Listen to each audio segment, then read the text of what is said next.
Hello, and how do you do? Welcome to the final part of my Doctor Who DVD collection. So now we're into the late 80s with Colin Baker and Sylvester McCoy, plus adding in the TV movie, which features Paul McGann. So we start off with Attack of the Cybermen. As you know, I don't have Twin Dimella. I heard it's actually got a really bad reputation. Fans despising it stuff. I haven't seen it, so I can't judge what it's like. So here we are with Attack of the Cybermen, which equals the return of the Cyber Controller. And we see the Doctor on the Cybermen's planet, I forgot what it was called again, I'm sorry. Morbid, I can't remember right now. I can't remember what it was called, but I think it was like Mondas. Ah, yes, Mondas. Yeah, so Attack of the Cybermen. It's okay. It's okay. Not one of the best Cyberman stories. It's just I feel like it's like Revenge of the Cybermen all over again, because like in the 60s, because in my opinion the Cybermen were absolutely brilliant in the 60s. They were absolutely fantastic in Earthshock. They were really great in the Five Doctors, but even though that one doesn't count, considering there were other monsters besides them, and villains besides them, like the Master, the Daleks, and the Yetis. Yeah. So overall, it's okay. It couldn't have been better. What really put it down was the whole concept of the TARDIS changing into different forms, which really put it down, because ever since the series has started back in 1963, the TARDIS has always remained a police public call box. So I really think that's what really put this story down. They should have just left it as a police public call box throughout the story. Lucky it was turned back to a police public call box towards the ending of this story, but overall, it's okay. Bit disappointing.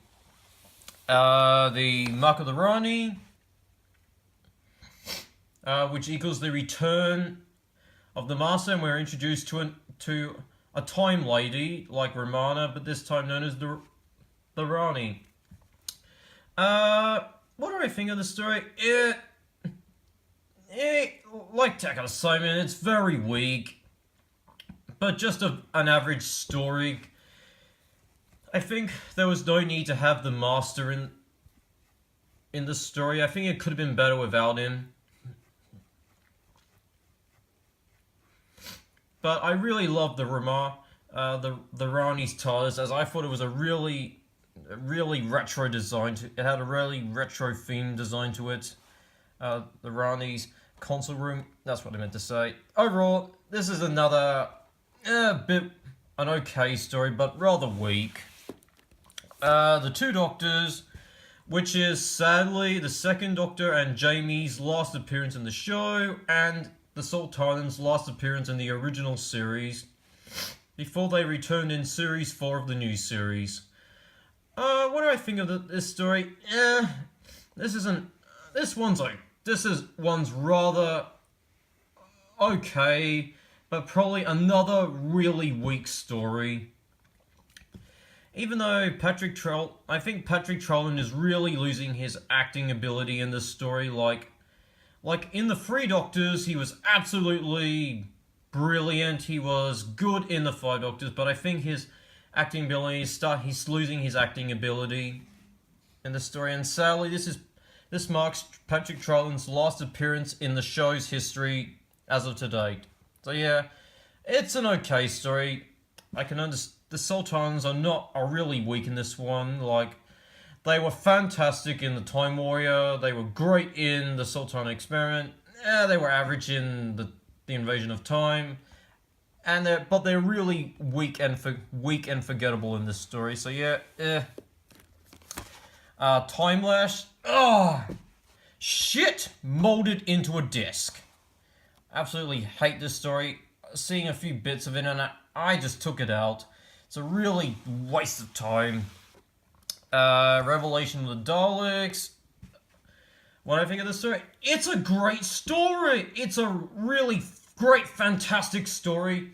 It's really dark, which is the sequel to Resurrection of the Daleks. And how does it go between Resurrection of the Daleks? Well, I say, in my point of view, much better than Resurrection of the Daleks. It's really dark. It's got a really horror theme to it, and I think this is when Colin Baker's acting as the Sixth Doctor is starting to become a lot more improved. So yeah, this is a fantastic story and one of my favourite Dalek stories.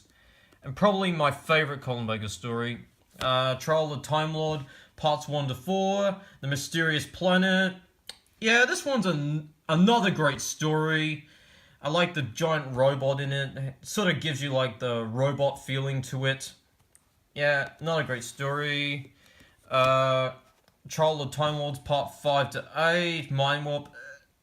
It's quite good, but probably the weakest out of the Trial of the Time Lords series. Trial of the Time Lords, The Terror of the Verboids. Yeah, this one's a great story as well. It introduces us to these really... The weird plant-like creatures are really freaky looking. So yeah, how the humans get turned into plants. Yeah, really a freaky horror-themed story. Trial of the Time Lord, the parts 13 to 14, The Ultimate Fight. This one's a fantastic story. Features the Master, and we realize that the Veliard is actually the Doctor's future incarnation, number 13, I think. Yeah, and I thought the part where the hands come out of the ground was really terrifying. That really gave me the heebie-jibbies. So overall, it's another fantastic story like Revelation of the Daleks.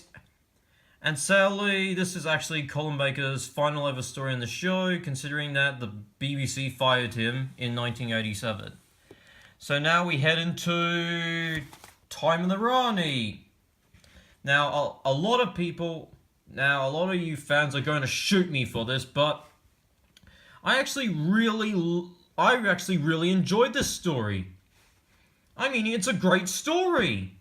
Like, I can understand that there is a reason for why fans hate this story. It's because of that the fact is that the Sixth Doctor's regeneration wasn't explained properly, like him being banged on the head against the TARDIS console room. But if you listen to the BBC audio, The Last Adventure, which takes place in between the events of The Ultimate Foe and this story, the Sixth Doctor's regeneration was caused by radiation poisoning, just like the fifth Doctor's regeneration.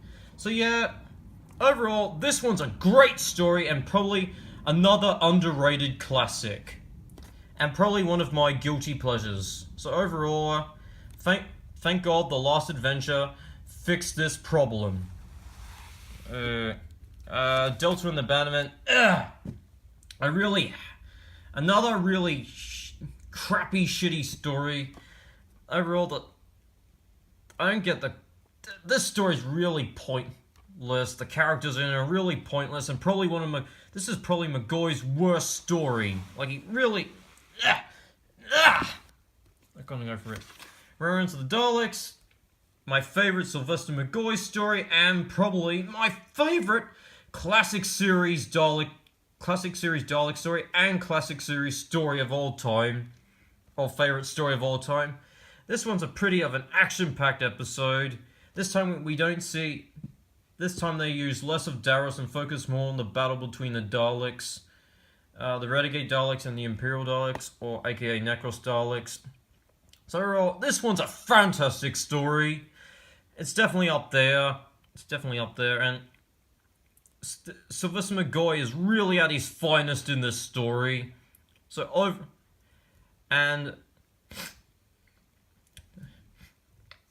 about that, got a bit of cold. And the soundtrack in this story is fantastic as well, making it a great send off to the Daleks in the classic series. So overall, this one's a fantastic story and definitely a great masterpiece. Silver Menace, it's okay. Sadly, it suffers the same thing as Attack of the Cybermen. I just think the Cybermen are really not as terrifying as they were in the 60s and the early 80s. Like, I just think Attack of the Cybermen and this story are really going downhill with the Cybermen. And sadly, this is the Cybermen's last appearance in the original series. So overall, it's okay. Probably another really weak and disappointing Cyberman story. Survival. Yeah, this one's a really great fantastic story. It features just mostly the Doctor and the Master and the Cat people and Sally. This is the last ever classic series story. And what to say, this episode was a great way to finish off the classic series era. With the 7th Doctor talking to Ace with that beautiful speech was absolutely brilliant. So overall, this is a fantastic story and a great way to end the classic series. And now we head into the TV movie with Paul McGann. Now some fans like this story, some fans hate it, but for me, I really enjoyed this story. It's actually a really great movie, and it's rather underrated. And it's another one of my guilty pleasures, and it's another one of my favorite movies from the 90s. So yeah, it's a great movie. Such a shame we didn't really get to... I wish we could see more of McGann's Doctor. I'm so glad that McGann made her comeback in the Night of the Doctor prequel in 2013. So yeah, this is a great movie. I was happy that this movie got a Blu-ray release. And I think BBC made the right choice of giving this movie a Blu-ray release as well. So overall, the movie is a great, underrated classic. And another one of my guilty pleasures. So overall, that's the entire late 80s and the TV movie. So yeah, that's the final of my Doctor Who DVD collection. So later now, and not forever.